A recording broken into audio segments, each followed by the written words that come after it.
Hey there, friends. Welcome back to the channel. If you are new here, my name is Single Sword. I'm so happy to have you here.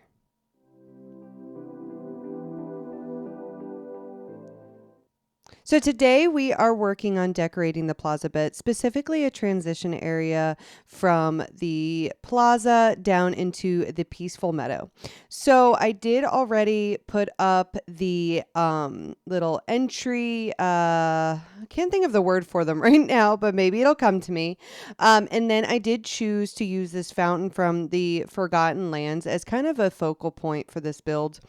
And instead of lining the paths with rocks like I did for Scar's house, I decided this time I wanted to use the bushes. Now, I know that 600 is like the item limit, but I'm really not sure what the 3000 is.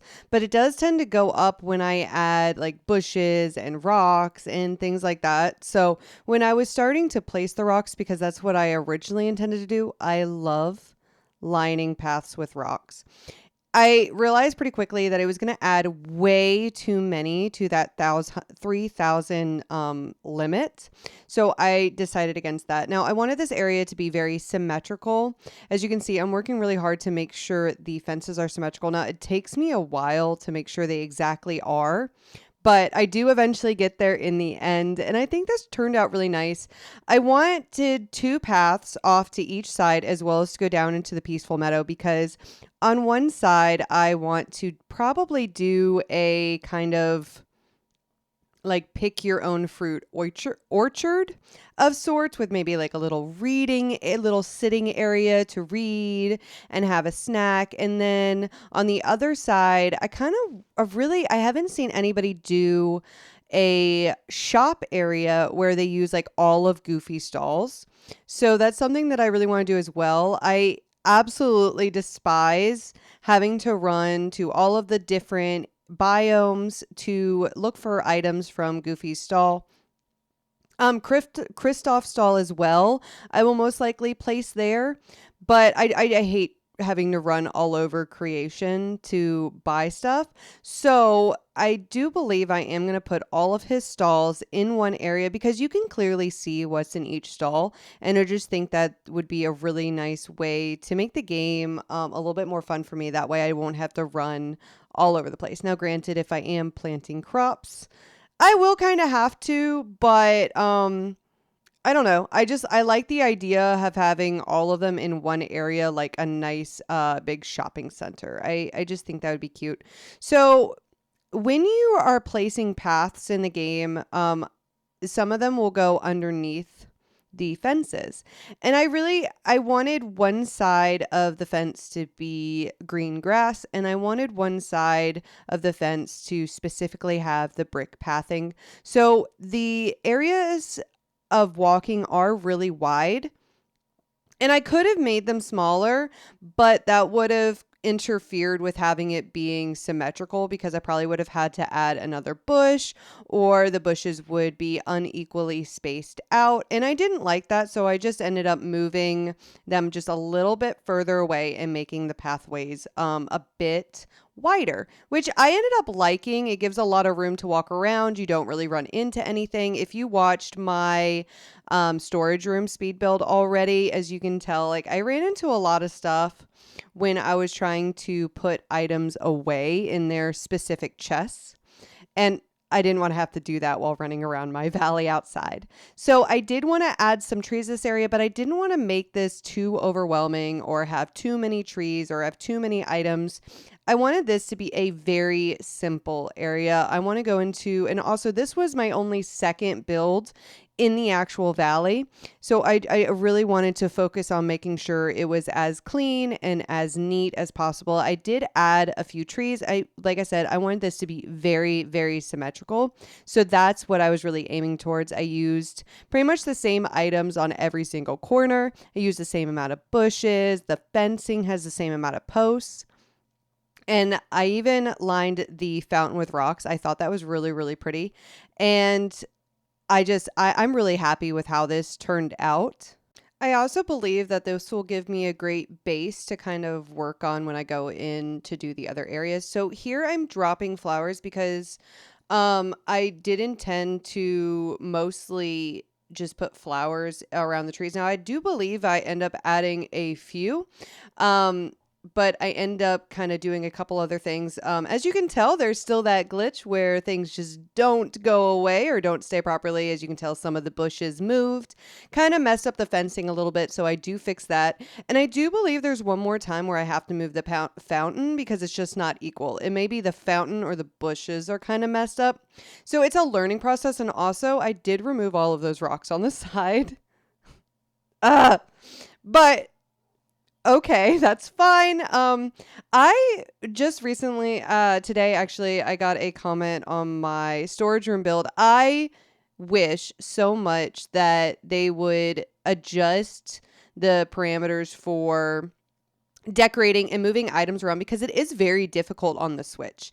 I specifically got myself Game Pass so that I could make content with this game because I did buy it originally for my Switch when I first started my content creation kind of break. Or so you say it. My dad unfortunately got sick last year and there was just a lot of stuff going on, and really I played on my Switch. I didn't touch my computer for months.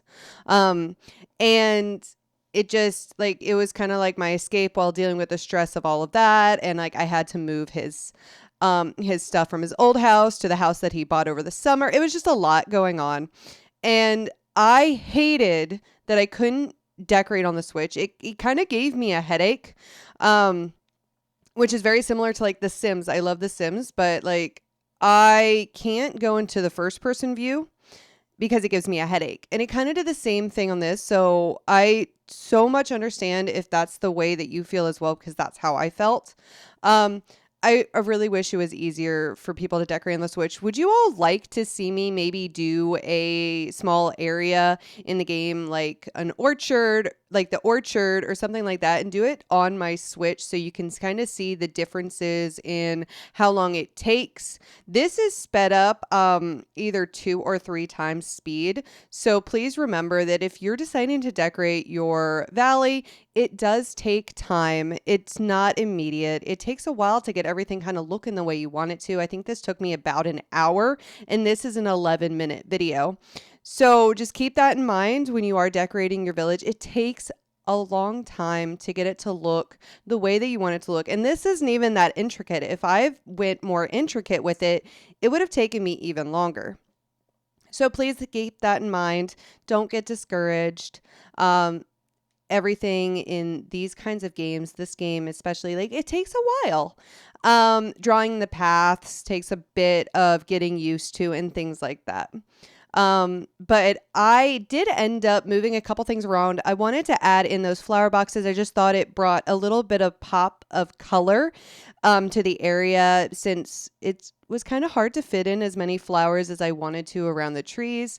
But in the end, I really think I was happy with it. As you can see, there's still a couple of issues with the bushes and the fountain a little bit. So I do have to move that again.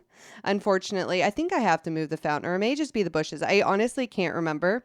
My brain, like, it's like I'm a goldfish. Like, I don't know how quickly goldfish forget things. It's just a saying I have. I have a Dory tattoo, if that helps explain, like, my mind and how quickly I forget things. I also was really worried that the fences weren't lined up. So I was like, all right, I got to make sure I have everything lined up because I like it to be symmetrical. I just think it looks so nice. And then I did expand the brick to go underneath everything because I wanted it to look like it was completely fixed but hidden as well. So the only thing that really annoyed me was that one bit of grass in the lower left corner of the fountain. If I turn it back the other way, it sticks out so much further. Like those two corners diagonal from each other stick out so much further than the other two, and there's no way to hide it. Like, I wish I could put that brick underneath the fountain. Like, please fix it.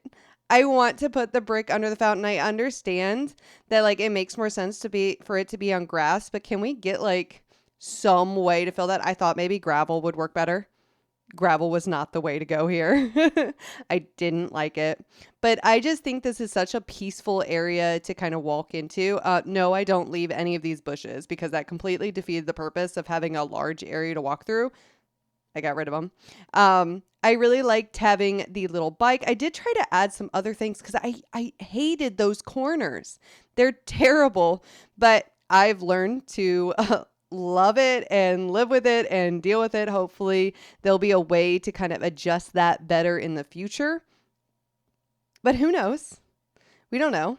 And I did put Scrooge's shop sign down a while ago. So that is the side that his shop is going to go on. And that's probably going to be like the goofy side where I put all of his shops, or I could put his shops with the orchard on the other side. Let me know what you think, because I'm not sure how exactly I'm going to lay out the rest of the plaza. I would love to know your ideas and anything like that. I wanted to kind of put in a couple more signs, but I didn't like that I only had the left facing one, so it looked a little awkward.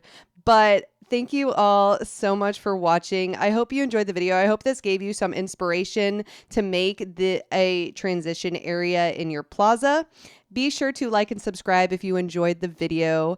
And yeah, let me know in the comments what you think. Let me know what areas you've worked on.